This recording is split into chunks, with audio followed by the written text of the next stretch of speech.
چې یاد کوي چې د یوسف علیه السلام ګیره وه ګیره وه او سره د ګیرې دومره ښایسته و او مړه ښایسته خو یې ګیره واله.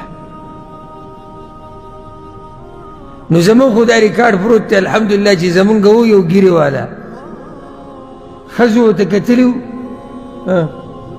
ګوتې پرې کړې و چې تاسو اورېدلي چې ښځې ګوته پرې کړې دي چې څومره صفا مخې دی یا څنګه مزیدار شین مخې دی نوک یې چېرته مات کړی نوک ګوته خو پرې نه. او زمونږ سره تاریخ شتي او تاریخ هم یعنی د شک مجال پکې نشته عرش والی بیاني. نو څومره پیغمبران چې راغلي د ټولو ګیرې وي او که ګیره د ښایست خلاف وی د پیغمبرانو به نه وي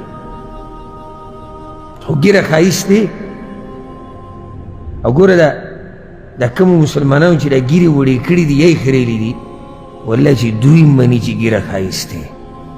ډېر لږ په دوی کې به داسې چې هغه چې ډېر بېدینې نور چې داسې ایمان یې په زړه کي که نه خو شیطان پرې غالبه شوي دی هم دا خبره کوي ګیره کې ښایست دی. نو ګیره پرېښودل واجب دي په سړو باندې سړو باندې یعنې هغه سړي چې یعنې د الله او د الله د پیغمبر تابعدار دي هغوی به دا خبره په ځان لازم کوي. او دغه فرق دی په سړو په ښځه کې چې سړو باندې سړو په دې مخ الله دا ویښته راوستي دي نو په هغوی لازم کړي چې پرېږدي به چې دا نښه یي د سړیتوب دا نښه.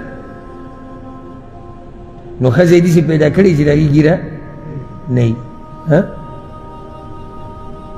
نو بعض وایي سړی بغیر د ګیرې نه وي ښکلی ښکاري موږ ورته خو ځان د ښځو په شان کړو نو دا ښځه د ګیرې سره څنګه ښکاري مزیدار ښکاري نو چې دا ښځې د ګیرې سره بده ښکاري دقه شان دا سړی بغیر د ګیرې نه بد ښکاري. عجیبه خبره ده ښځې له ګیره نه خوښوي او سړي له حجامت خوښوي. یو کس هم دا نه وایي چې یا الله داسې ښځه راکړه چې د هغې څه د هغې ګیره او دا خوښوي دا بس چې د ده د ګیره نه وي.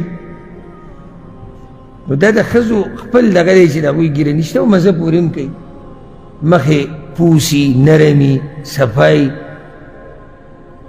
او سړی داسې ببري په مخې ویښته نو مزه پورې کوي. نو کومو ملګرو چې دې کې کوتاهي کړې ده الله دې ورته دا کوتاهي معاف کړي او الله دې ورته توفیق ورکړي چې پرېږدي.